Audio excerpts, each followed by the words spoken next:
Hi everyone, this is David and welcome to week 3. I'm going to make this short video covering the basic assignments for week 3. Take a look, take a listen, and let me know if you have any questions.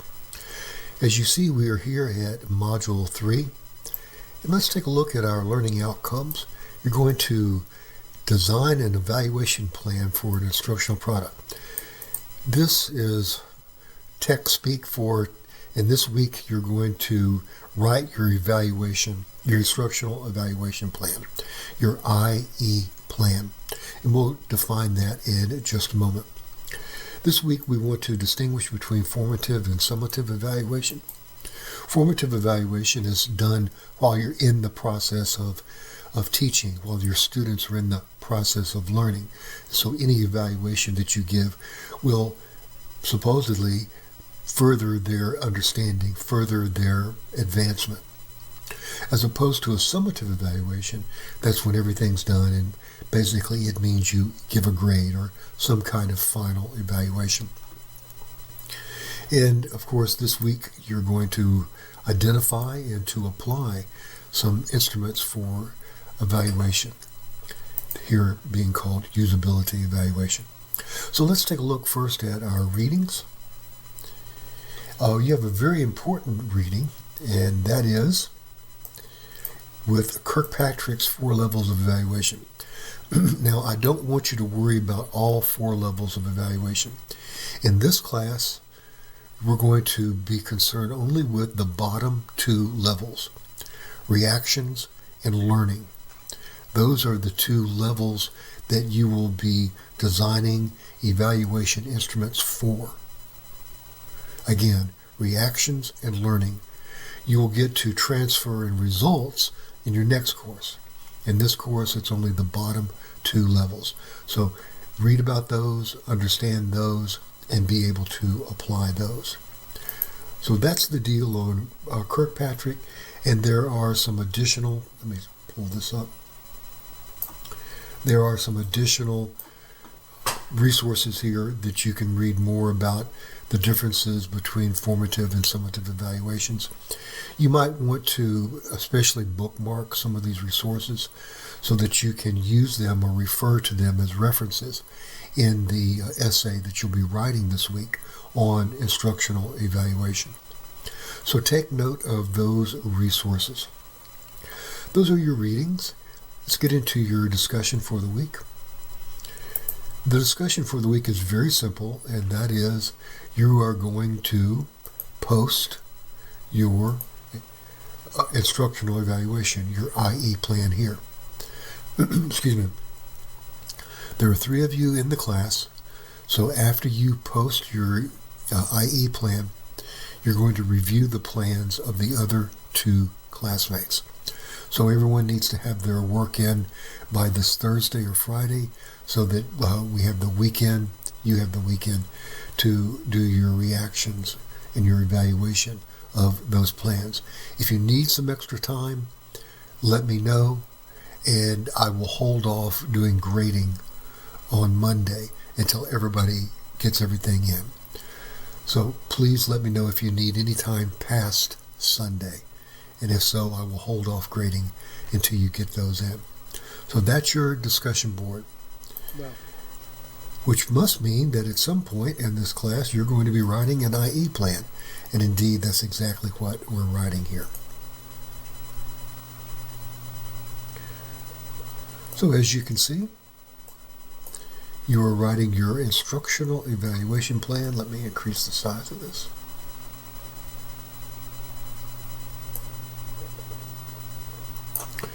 You're writing your instructional evaluation plan.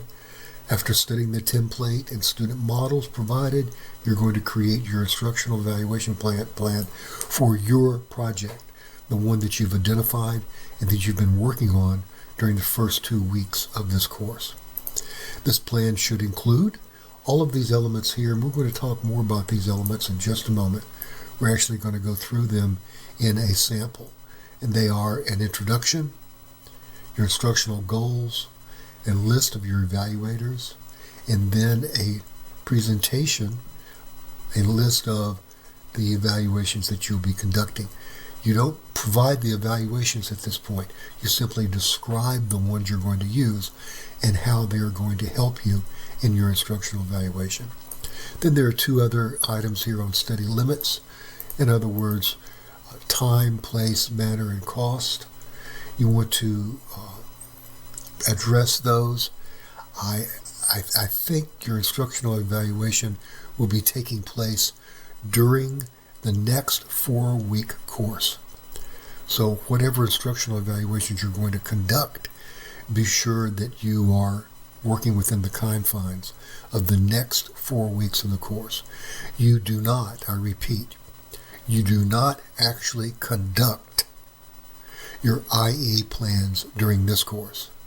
During this course, you only identify which IE instruments you're going to use and make sure that you have attained those and understand how they work. It is in the next capstone course that you then actually use those instructional evaluation tools to carry out an instructional evaluation, often called a heuristic evaluation.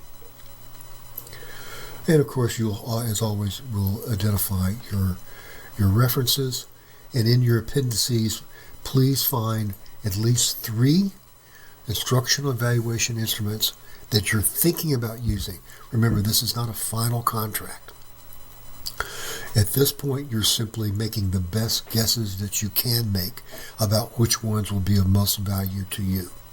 That may indeed change as you get further into your topic, and especially in the next course when you actually begin thinking about how to conduct those instructional evaluations with your identified target users. So we can read about the purpose here. The purpose of the IE plan is to solicit formative feedback before it goes live. So this is definitely during the development phase of your project. This is formative evaluation, not summative evaluation. Your role is to gather as much good detail, good reaction, good data as you can about your course, and then use that data to further refine, develop, revise your actual course. Oh, it says it here. These evaluations will be used only during the design and implementation phases. They're not final evaluations at all. Excuse me. Now you get to choose your own group of evaluators here. It's recommended that you have a mixed group, and those can be some mixture of teachers, administrators, SMEs, subject matter experts, and your own students, even family or friends. Why such a wide mix of input? Because you want to cover all your bases. Because you want to get the widest possible look at how your instructional evaluations affect real people.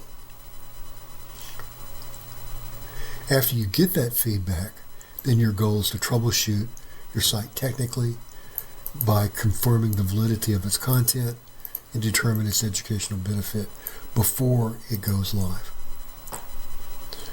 So all of this is input to help you further develop your project, your web-based course. Here are some models. Of course, there's a template here for you to follow. Let's call that up. Here is the template. Pretty easy to follow. Feel free to use exactly these headings: introduction, instructional goal, the list of your evaluators, then the evaluations themselves. You want to have a pretest, and this is what you give to your target users, your evaluators, before they ever see the site to find out what they know. And then a post-test after they have done the course to find out how much they've learned. And then a reaction instrument. This is often called the SMILES instrument. Here you want to, a reaction instrument is whether they like, dislike the course, what they liked, what they didn't like. The smiles, or frowns, as the case may be. Here's what you're asking your SMEs to do. If you don't have your site up, at least they can walk through it on a paper format, and that's something you've already turned in whenever you have plotted out your course. That's its paper prototype. Then you want your SMEs to conduct a heuristic review where they evaluate the content and how well that content allows them or allows you or the site to achieve its instructional goals. And then you want to have an exit questionnaire for them. So be sure to have at least those instruments ready to go. So that is your instructional evaluation. Let's see what else we got for you here. We have a whole host of model IE plans.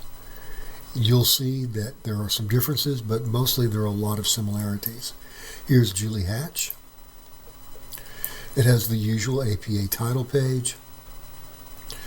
Then in the body, you begin with an introduction. In this introduction, you want to demonstrate that you know what an instructional evaluation is, what is the purpose of an instructional evaluation, and what is the importance of instructional evaluation. That's what you're demonstrating in that introduction. You can divide it into more than one paragraph if you wish. This is also the place in the introduction where you will be referring to sources. Then you state your instructional goal.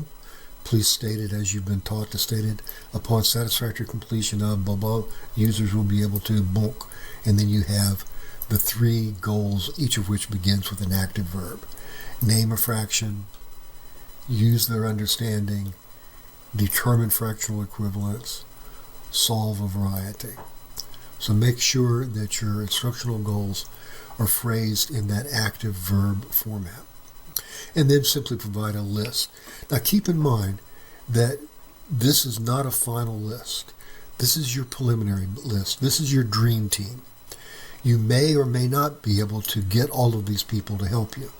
But at least you're beginning with this preliminary list to help you start collecting people who will help you. As you see, we have subject matter experts, we have teachers and developmental curriculum designers, assistant principal, teacher, and here we have a student, 2 students actually, 2 students, and college students, and then we have 6 elementary students. So as you can see, Julie is going to get a wide range of feedback on her site using these instructional evaluation instruments. The same instruments are going to be filled out by the SMEs, the teachers, the administrators, the college students, and the elementary students. Here in the next portion, you want to describe your evaluations that cover only, remember, only level 1 and level 2 of Kirkpatrick's hierarchy. Only level 1 and level 2. The reaction and the analysis, or the learning. This chart kind of brings that whole discussion together. The stage, who is going to be using it, the Kirkpatrick level being assessed, and then the actual evaluation instruments that are being planned on use. You plan on using.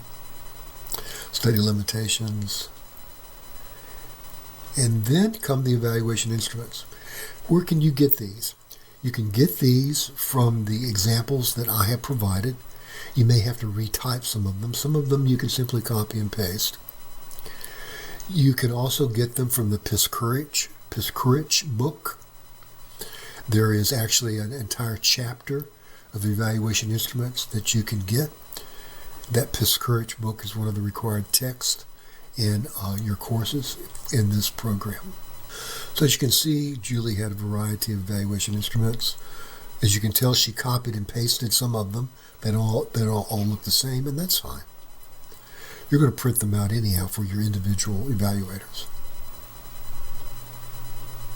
In copying and pasting, or copying an image and pasting that image into a Word document, that's perfectly fine, because they're all going to be printed out And these are the actual documents, once you print them out, that your evaluators are going to actually write on. Another instructional evaluation. Remember, you had to have pre-test, post-test, and the smiley test. Okay, so that's Julie. Let's see who else we have up here. This Katie Kears actually works at National University, and she was designing a course for National University students. Empowering balance. She's teaching students how to manage their time. But I want you to see the similarities. The introduction, in which you discuss the role, what instructional evaluation is and what role it plays in course design. The instructional goals of your course. The evaluators. And then the instruments. First, you discuss those instruments. After you've discussed them, you provide your study limitations or constraints. By the way, you should have no financial burdens for this study. And then come the appendices, the pre- and post-test instruments. And the reaction survey. So she had, 3 appendices and then the references. So you can go through all of these examples. They all are fulfilling the same assignment requirements. Here's Rosemarie. Introduction, instructional goals, evaluators, then the evaluations that she's going to use. Discussing them, presenting them, the constraints, references, and then appendices. Appendices go after your references, by the way. I know the other student had her appendices before the references. Technically, appendices go after the references. And again, you're welcome to use any of these that you see here. Copy and paste them. Take images of them. Some you won't be able to use because they're specific to the content she was teaching. So that's why I gave you a real wide selection here, so that you could have, have access to as many of these instructional evaluation plans in their instruments as possible. Here's Veronica. Her introduction, her instructional goal, evaluators, the evaluations, study limitations, and then the instruments in her appendices. Again, appendices should come after the references. Okay, well that is pretty much it. You can go through the rest of those and you'll find other helpful examples of basically the same thing.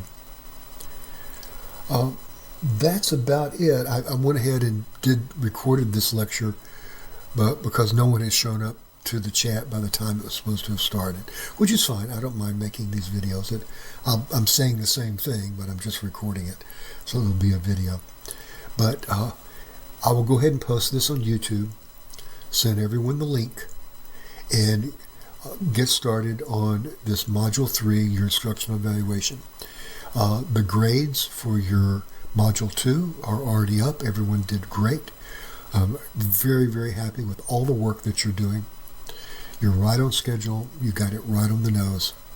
For those of you who turned everything in, you look excellent.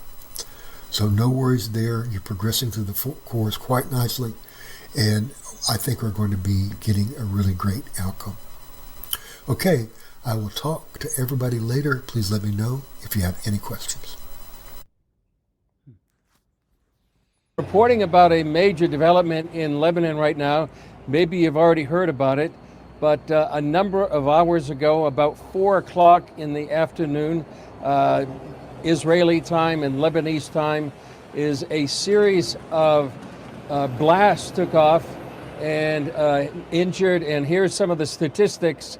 About over 4,000 Hezbollah operatives have been wounded, 400 in critical